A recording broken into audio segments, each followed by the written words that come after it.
જય માતાજી મિત્રો, સ્વાગત છે તમારું અમારા નવા વિડીયોમાં। તો આજે આપણે વાત કરવાના છીએ સિકોતર માના પરચા વિશે। સિકોતર માનો પરચો જીવા દાદાની મુક્તિ અને આંધ્રા સિપાઈઓ।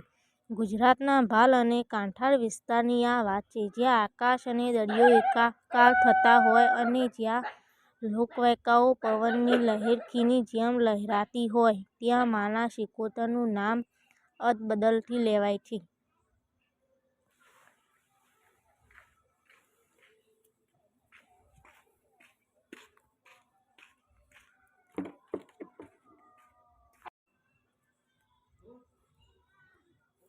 જય માતાજી મિત્રો, સ્વાગત છે તમારું અમારી વીએસ સરકાર ચેનલમાં। તો આજે આપણે વાત કરવાના છીએ એમાં સિકોતરના પરચા વિશે। સિકોતર માનો પરચો જીવા દાદાની મુક્તિ અને આંધ્રા સિપાઈઓ। ગુજરાતના ભાલ અને કાંઠાળ વિસ્તારની આ વાત છે, જ્યાં આકાશ અને દરિયો એકાકાર થતા હોય અને જ્યાં લોકવાયકાઓ પવનની લહેરખીની જેમ લહેરાતી હોય, ત્યાં માતા સિકોતરનું નામ અદબદલથી લેવાય છે। સિકોતર મા એટલે વહાણવટીઓની દેવી, સાગરમાં ડૂબતાને બચાવનારી અને અન્યાય સામે રક્ષણ કરનારી શક્તિ। ભક્ત જીવા દાદાની અનન્ય ભક્તિ। જીવા દાદા એટલે સાદાઈ અને શ્રદ્ધાની મૂર્તિ। તેઓ ખેતી અને પશુપાલન કરીને પોતાનું જીવન ગુજારતા, પણ તેમનો વિશ્વાસ અને પ્રાણ તો સિકોતર માના ચરણોમાં જ રહેતો કહેવાય છે કે જીવા દાદા જ્યારે માનું નામ લેતા, ત્યારે તેમની આંખોમાં અમી અને હૃદયમાં અતૂટ ભરોસો છલકાતો। તેઓ માનતા કે દુનિયાના બધા તાળાની ચાવી જો કોઈની પાસે હોય તો એ મારી સિકોતર પાસે છે। જીવા દાદા પર આફત અને જેલવાસ। સમય પલટાયો અને જીવા દાદા પર વિપત્તિ આવી। લોકવાણી મુજબ કોઈ ખોટી ફરિયાદ કે રાજકીય અદાવતને કારણે જીવા દાદાને ગુનેગાર ઠેરવવામાં આવ્યા। તે સમયના શાસકોના સિપાઈઓ તેમને પકડીને લઈ ગયા। જેલના અંધારિયા ઓરડામાં તેમને પૂરી દેવામાં આવ્યા। હાથમાં બેડીઓ અને પગમાં સાંકળો હતી, પણ જીવા દાદાના મનમાં તો માત્ર સિકોતર માનો જાપ હતો। જેલમાં રહેલા બીજા કેદીઓ કહેતા, જીવા દાદા, હવે છૂટવું અઘરું છે, આ સિપાઈઓ બહુ કડક છે। ત્યારે જીવા દાદા હસીને કહેતા, મારી સિકોતર જો ધારે તો આ પથ્થરની દિવાલો પણ પાણી બની જાય છે, મારે તો એનો જ ભરોસો છે।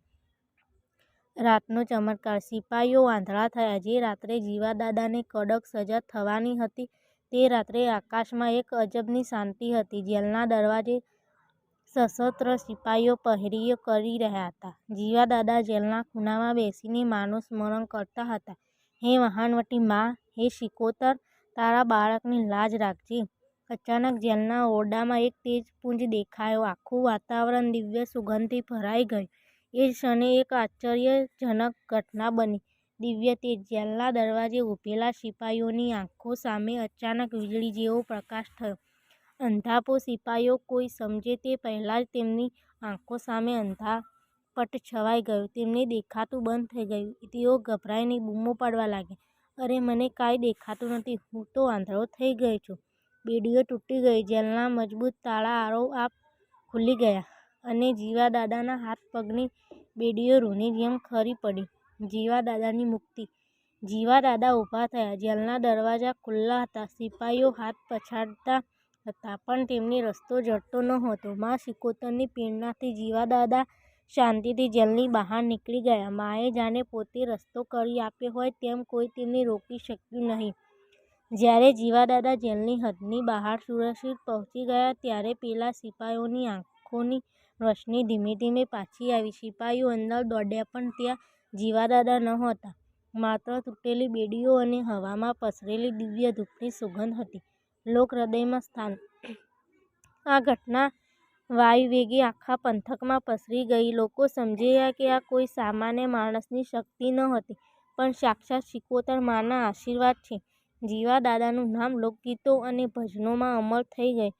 આજે પણ શ્રદ્ધાળુઓ માને છે કે જેની ઉપર મા સિકોતરની કૃપા હોય, તેને ગમે તેવી જેલ કે મુસીબત રોકી શકતી નથી। જેલના સિપાઈઓ જીવા દાદાની મજાક ઉડાવવા લાગ્યા। એક સિપાઈએ હસતા હસતા કહ્યું, એ ડોસા, તારી માતા તને બચાવવા અહીં નહીં આવે, આ અંગ્રેજોની જેલ છે, અહીંથી કોઈ છૂટ્યું નથી। જીવા દાદાએ શાંતિથી જવાબ આપ્યો, બેટા, આ જેલ તમારા માટે છે, મારા માટે તો આ મારી માની ગોદ છે। જે દિવસે મારી મા ધારે તે દિવસે આ સળિયા મીણની જેમ ઓગળી જશે. આ સાંભળી ઉદ્ધત સિપાહીએ જેલના સળિયા પર દંડો માર્યો, પણ તે ક્ષણે તેને કંઈક અજીબ અનુભવાયું. તેની આંખો સામે અચાનક અંધારું છવાયું. તેને લાગ્યું કે કદાચ થાકને કારણે આવું થાય છે, પણ આ તો માતાજીના પરચાની શરૂઆત હતી. અદ્ભુત ચમત્કાર! સિપાહીઓ થયા દૃષ્ટિહીન. મધ્યરાત્રિનો સમય હતો. આખી જેલમાં શાંતિ હતી. અચાનક જેલના કમ્પાઉન્ડમાં એક તેજસ્વી પ્રકાશ પૂર્ણ દેખાયો, જાણે હજારો સૂરજ એકસાથે ઉગ્યા હોય. પહેરો ભરી રહ્યા હતા. સિપાહીઓએ જેવું એ પ્રકાશ તરફ જોયું, તેમની આંખો અંજાઈ ગઈ. મને કંઈ દેખાતું નથી, એક સિપાહી બૂમ પાડી ઉઠ્યો. મારી આંખોમાં બળતરા થાય છે, બચાવો! બીજો સિપાહી બોલ્યો. જોતજોતામાં જેલના તમામ રક્ષકો આંધળા જેવા થઈ ગયા. તેમને આજુબાજુ કશું જ દેખાતું બંધ થઈ ગયું. તેઓ દિવાલો સાથે અથડાવા લાગ્યા. શસ્ત્રો તેમના હાથમાંથી છૂટી ગયા.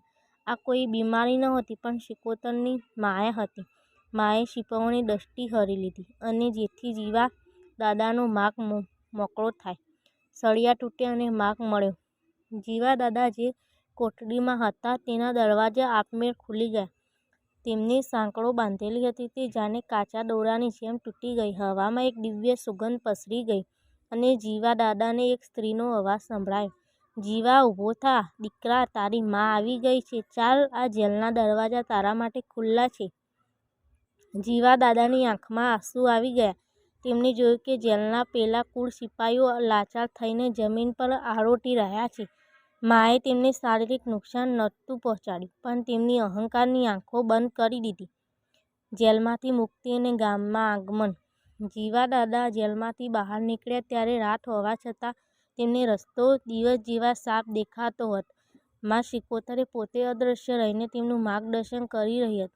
કહેવાય છે કે જીવા દાદા જે રસ્તેથી પસાર થયા ત્યાંના ચોકીદારો પણ ઘેરી નિંદ્રામાં પોઢી ગયા હતા. જ્યારે સવાર પડી અને જેલના અધિકારીઓ આવ્યા ત્યારે તેઓ દંગ રહી ગયા. કેદી ગાયબ હતો. તાળું તૂટ્યું ન હતું, છતાં કેદી બહાર હતો. તમામ સિપાહીઓ હજુ પણ અંધાપામાં અનુભવી રહ્યા છે. બાદમાં જ્યારે સિપાહીઓએ માફી માંગી અને સ્વીકાર્યું કે આ કોઈ દેવી શક્તિનો પ્રતાપ છે, ત્યારે જ તેમની દૃષ્ટિ ધીમે ધીમે પાછી આવી. બોધ અને ઉપસાર. જીવા દાદા ગામમાં પાછા ફર્યા ત્યારે આખું ગામ સિકોતર માતા કી જયના નાદથી ગુંજી ઉઠ્યું. લોકો સમજી ગયા કે જેનો કોઈ નથી તેની મા સિકોતર છે.